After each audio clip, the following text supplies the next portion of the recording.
Le droit objectif, c'est assez simple à définir, c'est l'ensemble des règles qui, dans une société organisée, régissent, on peut dire également réglementent, gouvernent les relations entre les personnes.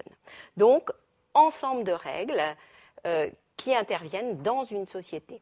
Alors, ça régit les relations entre les personnes. Il faut préciser cette notion de personne. Les personnes, ce sont d'une part les personnes physiques. Alors, qui sont les personnes physiques ? Eh bien, ce sont les individus, vous ou moi. Nous sommes des personnes physiques. Mais il y a également dans la société ce que l'on appelle des personnes morales. Alors, nous reviendrons ultérieurement sur cette notion de personne morale que nous étudierons en détail, mais sachez d'ores et déjà qu'une personne morale, c'est un groupement de personnes à qui artificiellement le droit reconnaît une existence juridique. Alors, des exemples de personnes morales, vous en connaissez tous. Il y a par exemple les sociétés commerciales, il y a sociétés commerciales ou civiles du reste, les associations sont des personnes morales, les syndicats sont des personnes morales, mais il y a également l'État qui a la personnalité juridique, aussi bien l'État central que les collectivités territoriales. Les communes sont des personnes morales, les départements également, les régions aussi. Donc, toutes ces règles réglementent les relations aussi bien entre individus et personnes morales qu'entre deux individus ou entre deux personnes morales. Les relations entre deux sociétés, par exemple, sont réglementées par le droit. Il faut préciser également qu'il y a des personnes qu'on appelle privées et qu'on oppose à l'État. L'État, c'est les personnes publiques. Les personnes privées, là encore, c'est vous et moi.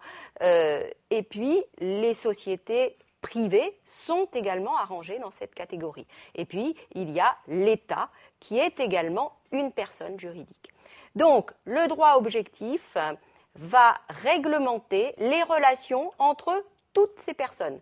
Ça peut donc être les relations entre deux individus, les relations entre deux personnes morales, les relations entre un individu et une personne morale, un employeur et un salarié par exemple, ou même les relations entre un particulier, un individu et l'administration, l'État, ou même une société et l'État. Tout ça, ça constitue ce que l'on appelle le droit objectif. Mais il faut quand même que vous sachiez qu'il existe également ce que l'on appelle des droits subjectifs. Alors, les droits subjectifs, c'est autre chose. Ce sont toutes les prérogatives dont une personne est titulaire. Alors, une personne juridique, donc, individu, personne morale, État, etc. Alors, quelques exemples de ces prérogatives que l'on appelle des droits subjectifs et dont une personne peut être titulaire, mais vous allez le voir, ça dépend des personnes. Le droit de vote. Le droit de vote, c'est une prérogative qui est reconnue à qui ? Pas à tout le monde, qui est reconnue aux citoyens d'un État, c'est-à-dire à ceux qui ont, pour nous en tout cas, la nationalité française. Et puis, pour avoir le droit de vote, eh bien, il faut être, vous le savez, majeur. Donc, le droit de vote n'est pas reconnu aux mineurs. C'est en ce sens que ce ne sont pas des prérogatives reconnues à tout le monde, mais à certaines catégories de personnes. Ensuite, il y a, mais ce ne sont que des exemples, l'autorité parentale. Mais l'autorité parentale, évidemment, c'est un droit qui est reconnu aux gens qui ont des enfants, et exclusivement à ceux-là. Le droit de propriété, c'est la prérogative, les prérogatives, même on devrait dire, qui sont reconnues à celui qui est propriétaire d'un bien. C'est tout ce que l'on peut faire lorsqu'on est propriétaire d'un bien, et quelle que soit la nature juridique de ce bien, que ce soit un bien meuble ou un bien immeuble. Eh bien, le droit objectif reconnaît à chaque propriétaire un certain nombre de prérogatives. Autre exemple, pour terminer, d'un droit subjectif qui est le droit d'exercer le commerce. En principe reconnu à tous, mais ça aussi nous le verrons dans une autre séance, le droit d'exercer le commerce, certaines personnes en sont privées. Les gens qui ont été condamnés à des peines de prison supérieures à 3 mois pour certains délits à caractère économique n'ont plus cette prérogative, ce droit d'exercer le commerce. De même, on parlait des mineurs tout à l'heure, mais c'est pareil. Le mineur n'a pas le droit d'exercer le commerce. Cette prérogative ne lui est pas reconnue. Certaines personnes qui ont une profession jugée incompatible avec l'exercice du commerce n'ont pas non plus ce droit d'exercer le commerce, les fonctionnaires par exemple. Le droit objectif, c'est assez simple à définir, c'est l'ensemble des règles qui, dans une société organisée, régissent, on peut dire également réglementent, gouvernent les relations entre les personnes. Donc, ensemble de règles qui interviennent dans une société. Alors, ça régit les relations entre les personnes. Il faut préciser cette notion de personne. Les personnes, ce sont d'une part les personnes physiques. Alors, qui sont les personnes physiques ? Eh bien, ce sont les individus, vous ou moi. Nous sommes des personnes physiques. Mais il y a également dans la société ce que l'on appelle des personnes morales.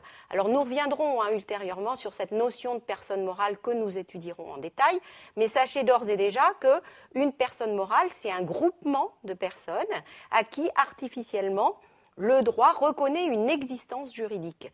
Alors, des exemples de personnes morales, vous en connaissez tous. Il y a par exemple les sociétés commerciales, il y a sociétés commerciales ou civiles du reste, les associations sont des personnes morales, les syndicats sont des personnes morales, mais il y a également l'État qui a la personnalité juridique, aussi bien l'État central que les collectivités territoriales. Les communes sont des personnes morales, les départements également, les régions aussi. Donc, toutes ces règles réglementent les relations aussi bien entre individus et personnes morales qu'entre deux individus ou entre deux personnes morales. Les relations entre deux sociétés, par exemple, sont réglementées par le droit.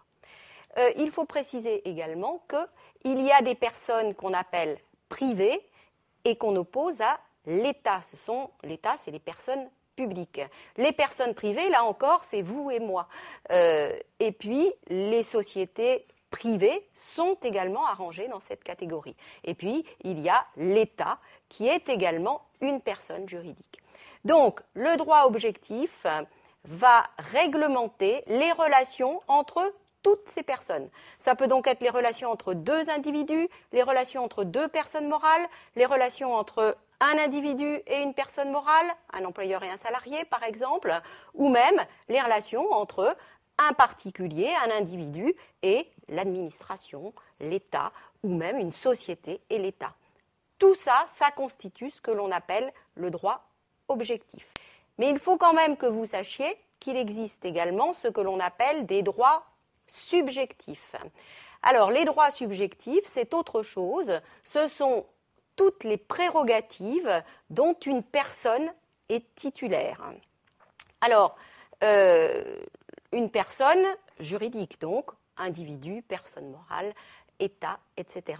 Alors, quelques exemples de ces prérogatives que l'on appelle des droits subjectifs et dont une personne peut être titulaire, mais vous allez le voir, ça dépend des personnes.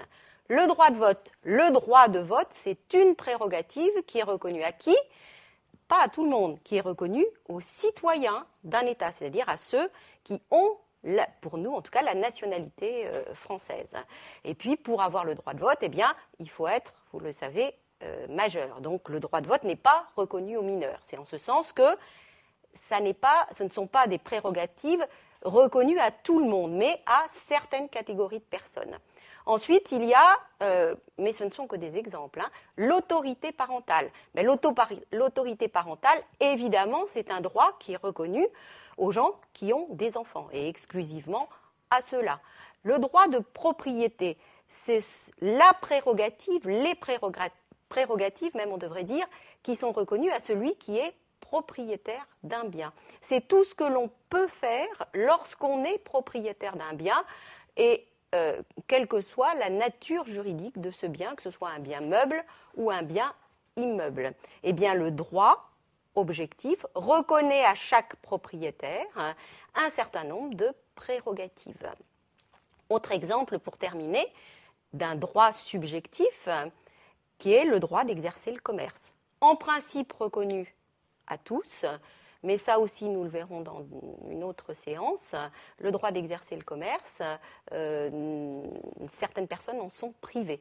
Les gens qui ont été condamnés à des peines de prison supérieures à 3 mois pour certains délits à caractère économique n'ont plus cette prérogative, ce droit d'exercer le commerce. De même, on parlait des mineurs tout à l'heure, c'est pareil. Le mineur n'a pas le droit d'exercer le commerce. Cette prérogative ne lui est pas reconnue. Certaines personnes qui ont une profession jugée incompatible avec l'exercice du commerce n'ont pas non plus ce droit d'exercer le commerce. Les fonctionnaires, par exemple.